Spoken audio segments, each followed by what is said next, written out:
untuk memahami ontologi manajemen dakwah,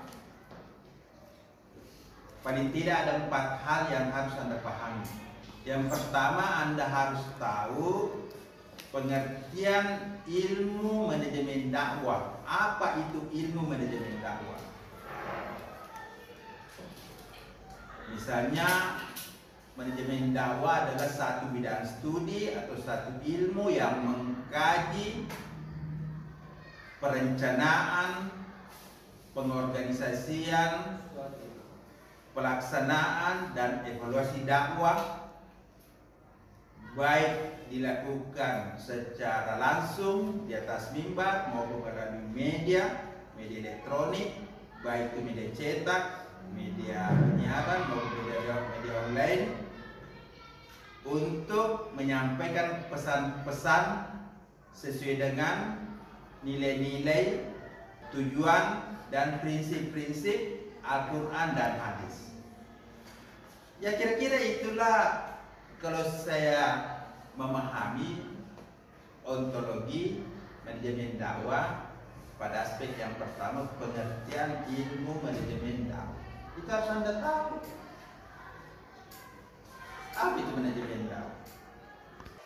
Nah, ketika kita membahas ontologinya ini, manajemen dakwah, yang pertama Anda harus paham pengertian dakwah itu, pengertian MD sebagai satu kesatuan. Nanti tanya kejurusannya.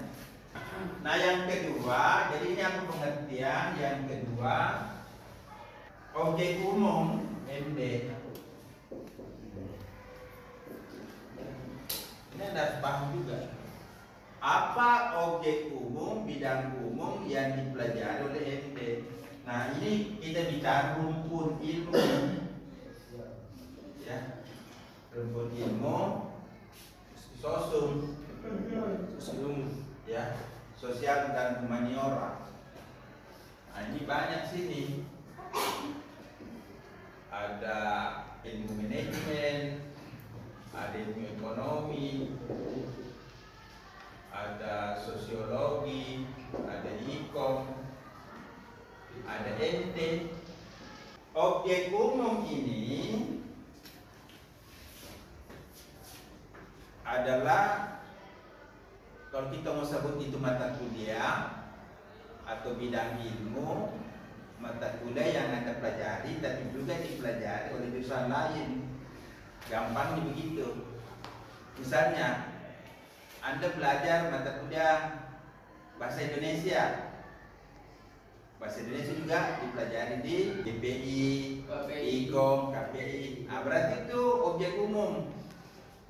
Ini namanya MKDU, mata kuliah dasar umum. Ini biasa dikasih semester 1 dan semester 2. Nah, baru yang ketiga objek khusus. MD. Nah, ini objek khusus adalah mata kuliah yang hanya jurusan Anda yang pelajari. Mata kuliah khusus atau keahlian.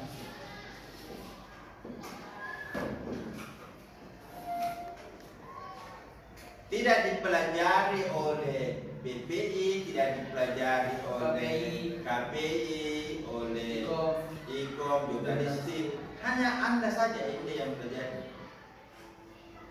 Nah, apa contohnya kira-kira? Misalnya mata kuliah manajemen dan administrasi. Ya. Saya belum pastikan, saya bilang mungkin, karena siapa tahu ini juga dipelajari oleh MHU atau dipelajari juga oleh ilmu manajemen di ekonomi. Kenapa? Karena ini masih mata kuliah pengantar. Nah, kalau ada mata kuliah MD itu yang khusus. Jadi mestinya yang harus Anda usulkan, nanti kalau saya ada rapat di Tulung, makin ini saya pengalaman ini mengajar filsafat ilmu di luar non komunikasi ini, di luar komunikasi. Ternyata mata kuliah inti ini, mata kuliah khusus ini tidak ada. Jadi harus ada mata kuliah pengantar MD, mata kuliah filsafat MD. Masa orang lain Anda pelajari, jadi Anda sendiri tidak pelajari? Kan aneh. Iya. Anda harus tahu dong diri Anda sendiri. Oke, ini objek khusus ya. Objek khusus itu bisa mata kuliah khusus, bisa mata kuliah keahlian. Sebenarnya begini jalan ceritanya ya. Ini ilmu pengetahuan. Ya. Nah, kemudian nanti di sini ada jenis ilmu ya.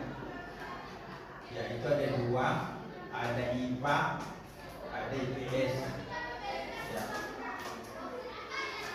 Nah IPS ini ilmu pengetahuan sosial dan humaniora itu terbagi. Nah salah satunya di sini MD.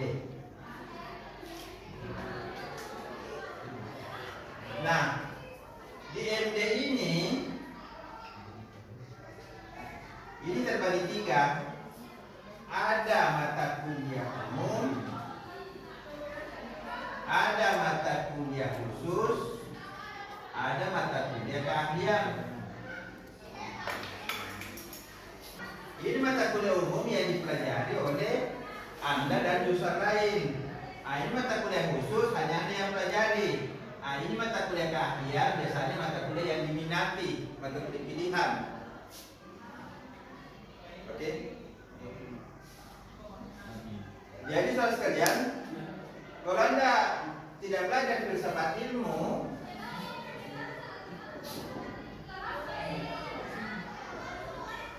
kalau Anda tidak belajar filsafat ilmu, Anda tidak paham ini prosesnya. Anda tiba-tiba berada di sini, Anda berada di sini, Anda berada di sini. Tapi kedudukannya ini Anda tidak paham. Nah, ini objek khusus, objek umum. Nah, inilah contohnya. Mata kuliah khusus, mata kuliah umum. Inilah. Paham ya? Oke. Nah, Anda sudah paham apa itu pengertian MD, apa objek umumnya MD, apa objek khususnya MD, dan yang keempat di sini kompetensi ilmu atau keahlian. Nah, kompetensi ilmu atau keahlian ini Anda nanti setelah menjadi sarjana MD, apa keahlian Anda yang harus Anda miliki dan tidak dimiliki oleh orang lain? Keahlian apa yang Anda miliki? Misalnya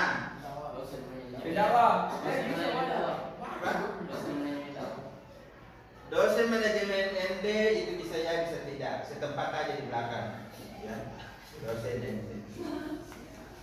Karena kalau mau jadi dosen MD itu cuma ada S2, sementara kan baru S1. Kira-kira apa?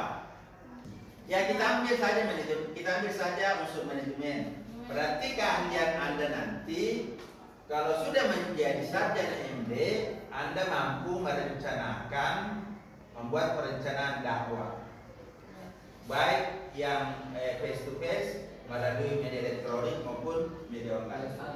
Jadi mampu merencanakan, membuat perencanaan dakwah. Ya. Kemudian apa lagi? Mampu mengorganisir dakwah. Ya, bisa lembaga, bisa perorangan. Bisa lembaga, bisa perorangan. Jadi kalau nanti ada orang melakukan tabligh akbar, ada yang mau melakukan tabligh akbar, Anda bisa jadi ketua panitia, Anda bisa jadi IO-nya, Anda bisa jadi pengarah, organizing-nya. Oke? Apalagi pelaksanaan, actuating, dakwah, actuating.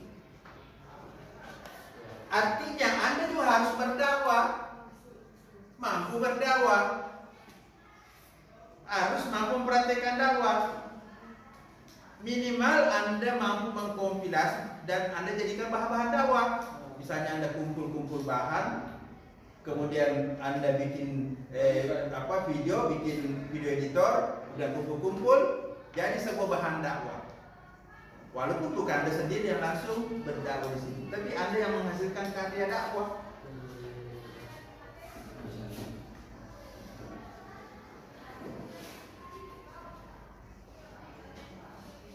Apalagi evaluasi,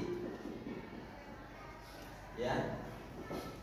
Nah, ada mata kuliah yang pada saya ajarkan. Beberapa semester ini saya tidak, mungkin dosen yang mengajarkan, tapi beberapa semester dulu saya ajarkan. Ada namanya SIM, Sistem Informasi Manajemen Dakwah. Jadi Anda harus bisa menjalankan, mengelola sistem informasi dakwah dan menggunakan sistem informasi di dalam berdakwah. Misalnya Anda membuat database, ya, Anda membuat jaringan, Anda membuat aplikasi dakwah. Itu sasaran Anda nanti. Paham? Ya. Jadi saudara sekalian, kalau kita bicara ontologi ND, ya, kalau kita bicara ontologi ND, yang harus Anda paham paling kurang minimal 4 ini. Anda sudah paham pengertian ND, objek umumnya ND, objek khususnya ND, dan apa kompetensi keilmuan dan kompetensi keahliannya sarjana ND atau mahasiswa ND. Itu baru ontologinya. Jadi inilah bidang garapannya ini, sawahnya ND. Ya, pada kita bahas dulu. Isinya ini 4 ini. Ini memang ini isinya di sini. Batas-batasnya ini. Nah, bagaimana melakukan ini? Itu kita bahas nanti pada epistemologi. Dan apa yang Anda dapatkan dari sini itu kita bahas nanti pada aksiologi MD. Jadi 3 bidang ini, 3 rona atau 3 aspek ini, ontologi, epistemologi, dan aksiologi MD, betul-betul harus Anda paham setelah saya ajarkan mata kuliah ini, supaya nanti Anda tidak salah menjalani kehidupan selama Anda di kampus, selama Anda kuliah di MD selama 4 tahun sampai Anda sarjana, sampai nanti Anda menjadi seorang sarjana profesional atau ilmuwan MD. Paham?